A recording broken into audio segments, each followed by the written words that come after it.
Hey everyone, how you doing? My name's Dave Bichette, and I'm here to talk to you today about stereo photography and how you can enjoy taking your own 3D stereo images with this camera, the Stereo Realist. So what is stereo photography? Stereo photography is a form of photography that allows you to take and view images in true 3D. I'm going to be doing a series of videos on how stereo photography works and how to use this camera, the Stereo Realist. I'm going to go over specifically how to use the camera, how to mount your images into slides once you get your film developed. And yes, I did say film. This camera takes 35mm film. There is no digital here. And then also how to view your slides in a slide viewer. I was exposed to stereo photography in the early 90s, and I was blown away by the amazing images I was seeing in 3D. Shortly thereafter, I got my first Stereo Realist, and I've been enjoying using it ever since. In this video, I'm going to go over exactly how to load and remove film into and out of the camera so that you can get out there and start taking your own 3D images as well. Stereo photography really is a lot of fun, so let's get into it.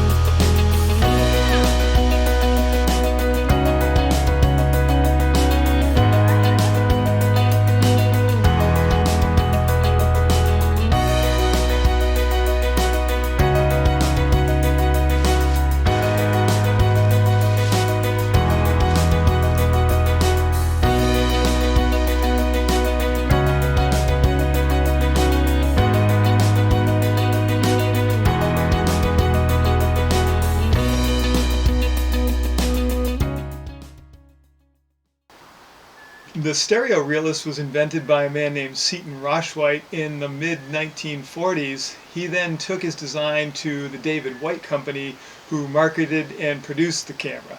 The camera was sold in large numbers in the 1950s and 60s and became the best-selling stereo camera of all time. The Stereo Realist is a completely mechanical camera. There's no batteries in this camera whatsoever. The whole camera functions completely on pulleys, levers, springs, and gears. And these cameras are so well made that even though they're 60 to 70 years old today, there are many of these cameras around that still function perfectly well. The images you create with a Stereo Realist are still the most true-to-life representation or recreation of a scene, in my opinion, that you can get. The two reasons for that are because the photo that you're viewing is illuminated just as though it were seen in true daylight when you originally saw the scene, and second, that it's in 3D. This is a combination that has not been duplicated and can't be duplicated by any other medium except the 3D format, and that's including, yes, I'm saying it right now, including today's modern digital cameras. The Stereo Realist is a camera that was specifically designed for stereo photography. As you can see on the front of the camera, there are two lenses which take two pictures at the exact same time but from two slightly different perspectives. So when the two images are combined in a stereo slide and viewed through a stereo viewer, you see the image in 3D. This principle works the same way that our own eyes work. On the left side lens of the camera, you have your aperture settings on this ring, and these are moved manually to set the aperture. On the viewfinder ring in the middle, you have your shutter speeds, so you can set your shutter speed for your exposure. Also on the front of the camera, you have these two windows which are for your rangefinder, and the rangefinder is a focusing aid to help in focusing your image. Also on the front of the camera, you have your cocking lever to cock the shutter so you can take your shot. On the back of the camera, you have these two viewing windows.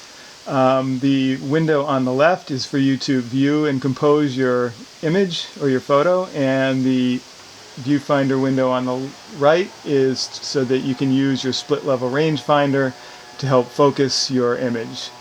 Also on the back of the camera, you have this button here, which is your film advanced release button, and over here you have a button which is your double exposure prevention button.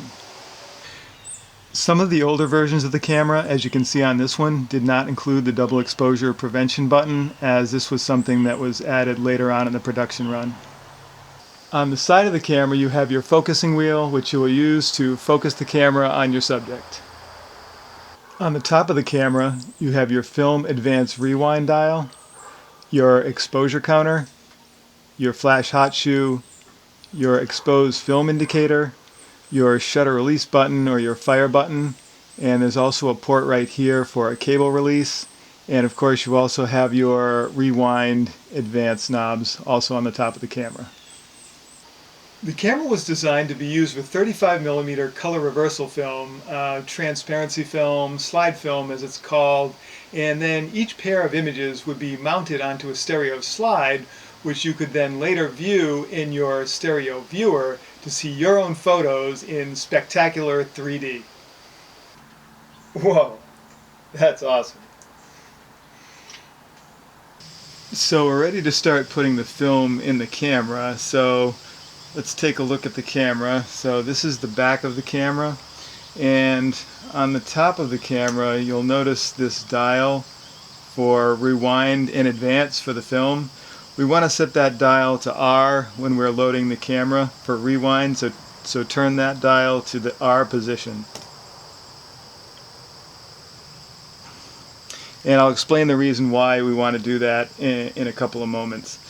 So as you can see, this is the back of the camera, and on the bottom of the camera there's this flip latch lever which you have to flip over to unlock so that you can open the back of the camera.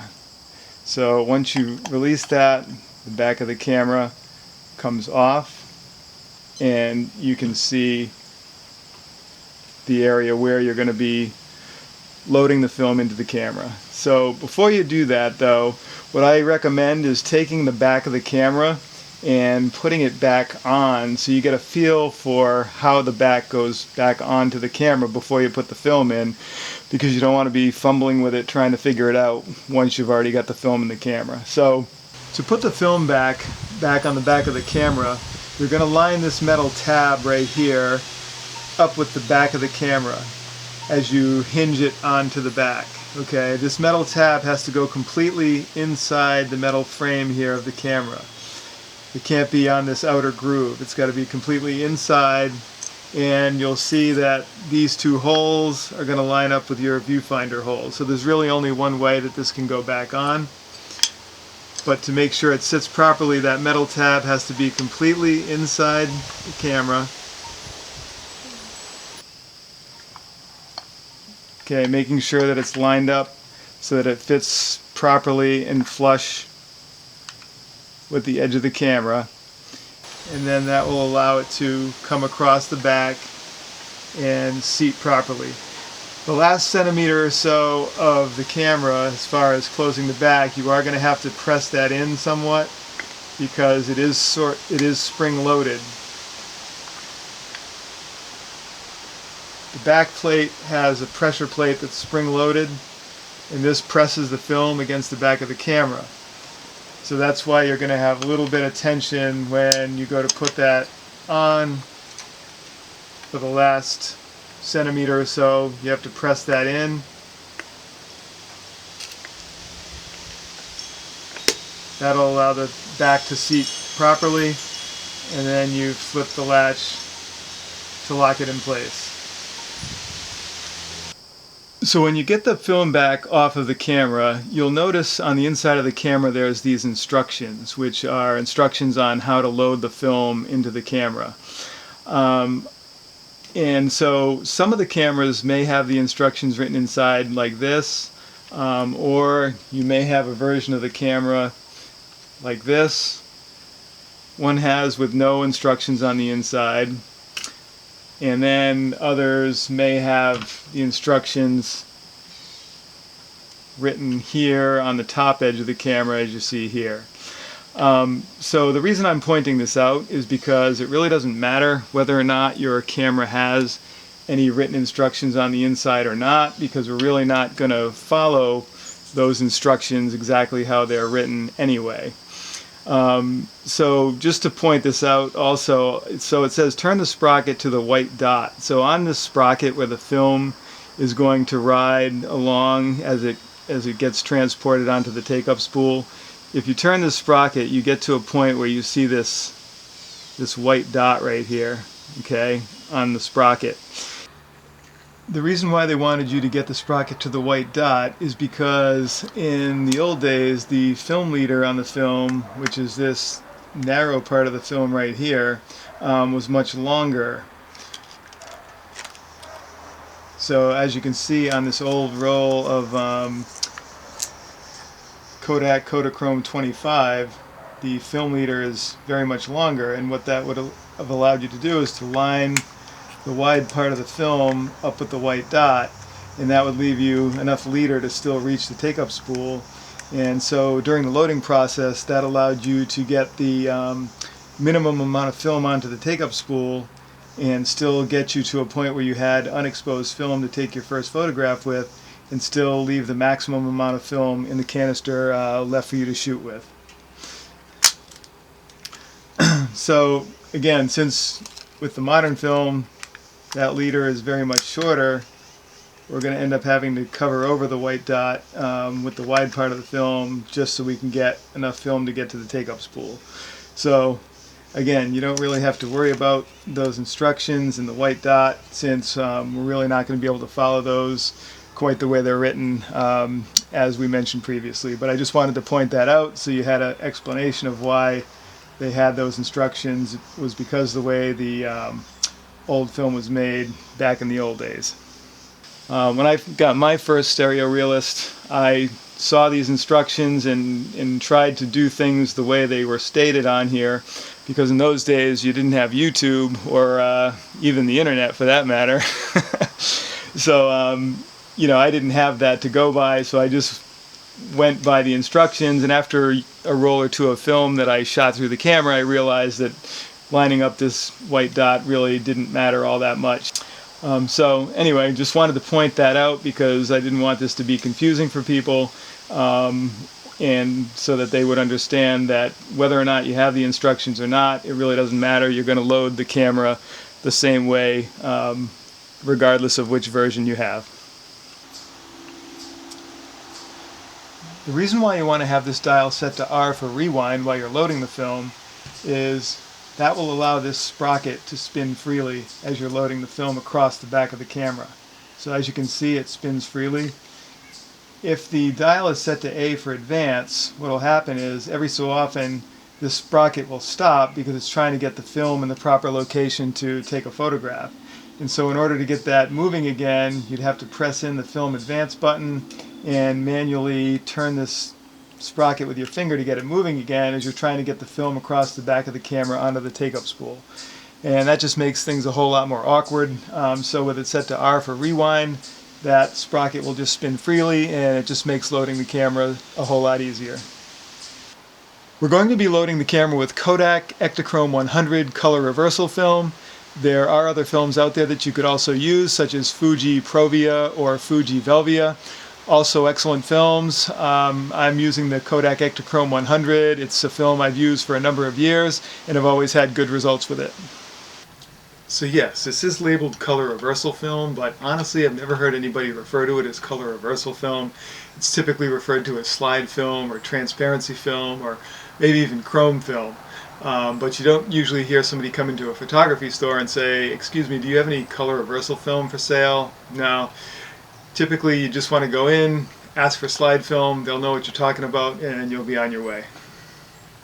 I'm not really sure why they called it color reversal film in the first place. It doesn't really reverse the colors, it really reproduces the colors just exactly as you see them. So really it should be called color reproduction film or color recreation film, something like that. But yeah, color reversal film.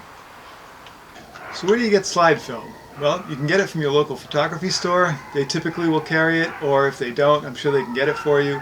Or you can order it online from sites like B&H Photo or Adorama. Those sites will have it readily available for you. We're now ready to put the film in the camera. The film cartridge is going to sit in this space right here. And in order to clear that space for the cartridge to fit, you do have to lift up the rewind knob, and that's going to clear the full space for the cartridge to sit in. I'm going to try to do my best to keep my hands out of the way, but it is going to be a little tricky to do that. But when you put the film canister in its spot, make sure that the film canister sits flat and flush into this space. It is possible for that canister to be in at a slight angle, which is not what you want to have happen, because then the camera back may not close properly when you go to put the camera back on. The film is going to be drawn across the back of the camera and end up going onto this take-up spool over here. You'll notice there's a slot in the take-up spool right here, which you want to make sure is facing outwards so that the film can be placed inside that slot. If it's not, then you may have to turn or rotate the film advance knob to get that slot facing outwards. As you pull the film across the back of the camera, you want to make sure that the film goes underneath this film guard and over this sprocket right here.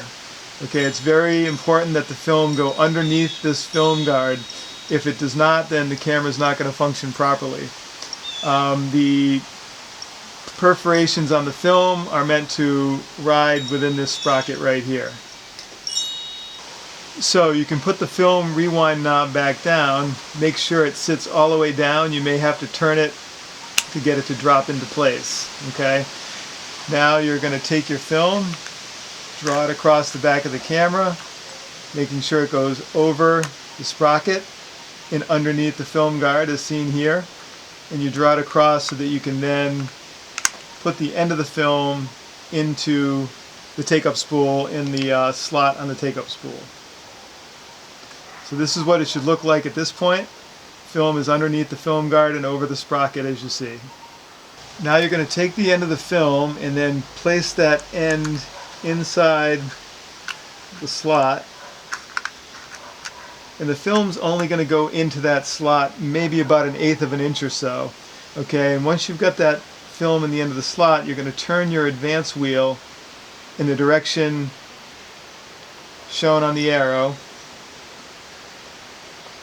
so that the film starts to be wound up onto the take-up spool. Once you get it to this point, you're going to stop here, because this is where you're now going to put the film back on the back of the camera.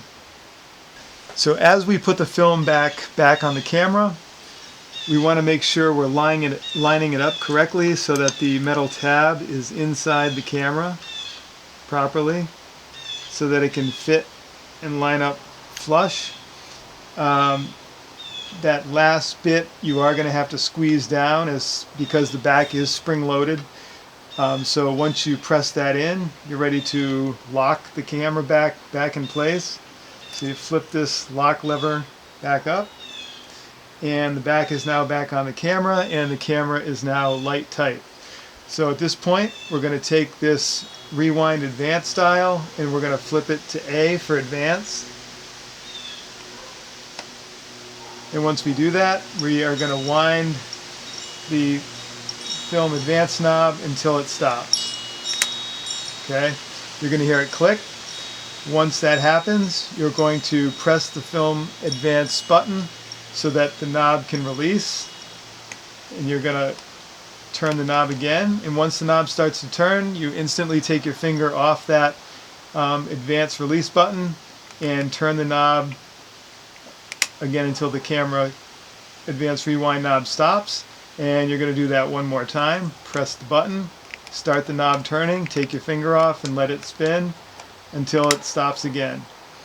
At this point, you've gotten the film to the point where you're ready to take your first exposure. Now that you've gotten to that point, you want to set your exposure counter, and this is a manual dial, so you can just turn that with your fingers until you get the dial to the point where the number 1 is set at the arrow, and this will give you a sense of how many exposures you're going through as you're going through the roll of film. It should be noted that this exposure counter is not something that has to be set. I mean, you want to do it so you can kind of keep tabs on where you are in terms of how far you are into the roll of film. But if you don't set it or forget to set it, it's not going to affect how the camera operates.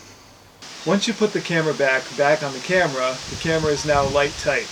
And you have to leave the camera back on until you've taken all the exposures on your roll and rewound the film.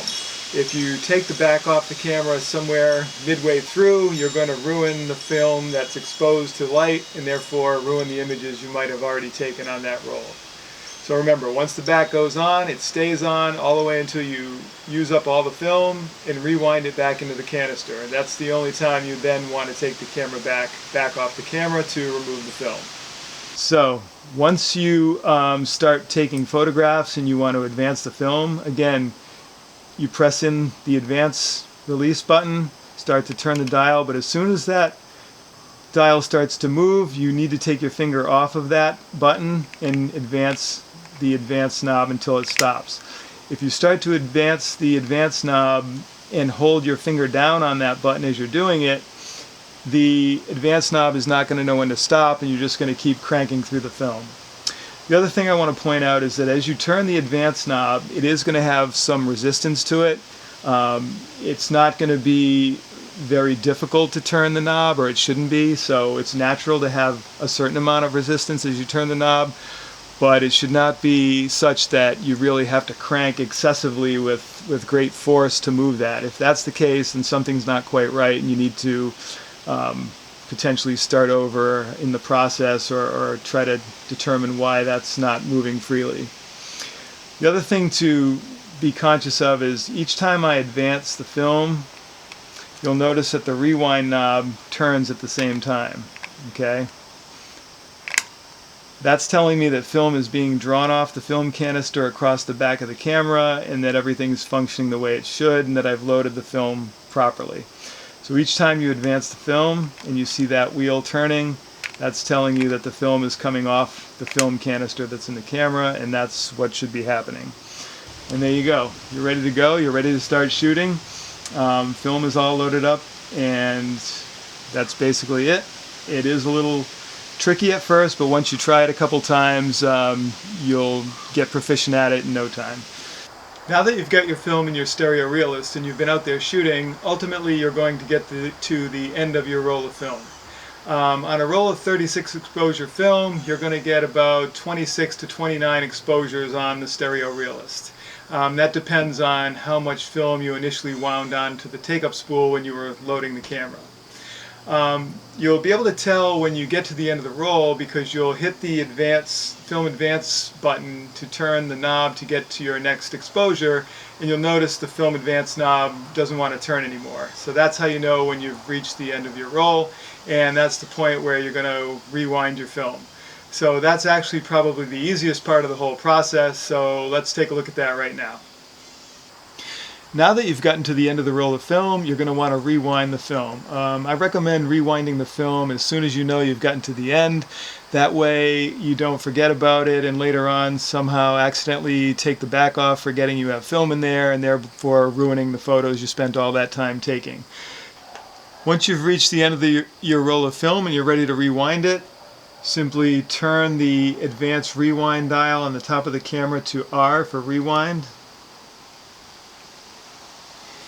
And now you're going to turn the rewind knob in the direction of the arrow and strip the film from the take-up spool back onto the cartridge that's inside the camera. So simply start turning the wheel, and when you do that, you'll notice that the film advance knob spins in reverse. Again, there will be some resistance to this rewind knob as you're spinning this because the film is being pulled off the take-up spool across the camera and back onto the cartridge, so there will be a certain amount of resistance to that. So you simply spin the rewind knob until you get to a point where you'll see that the advance knob no longer spins anymore. That's going to let you know that the end of the film has finally come off the take-up spool and is now just somewhere in the middle of the camera. So let's get to that point. You can see that knob spinning. You'll actually feel the resistance ease up as soon as the end of the film pulls off the take-up spool.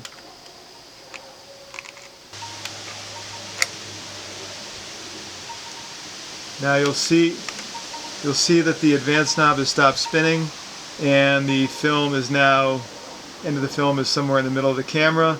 Give the rewind knob one more half turn, and you're now ready to remove the film from the camera. So to get the film back out of the camera, we're going to turn the camera over, unlock the back. You'll see the back spring up from being spring loaded. You simply remove that back off the camera, and you can see your your film is rewound, and you can now remove it by picking up again the rewind knob. That will allow you to take the film out of the camera, and you're ready to send it off to be developed. So there you go, guys. You now know how to load film into your Stereo Realist camera. If you have any questions or comments about this video, please send them along. If you found this video helpful, please subscribe to my channel by clicking the button below, and stay tuned for my next video where I'll explain exactly how to use this amazing camera to get out there and enjoy the experience of shooting in stereo. It really is pretty awesome. Oh man, I love these cameras.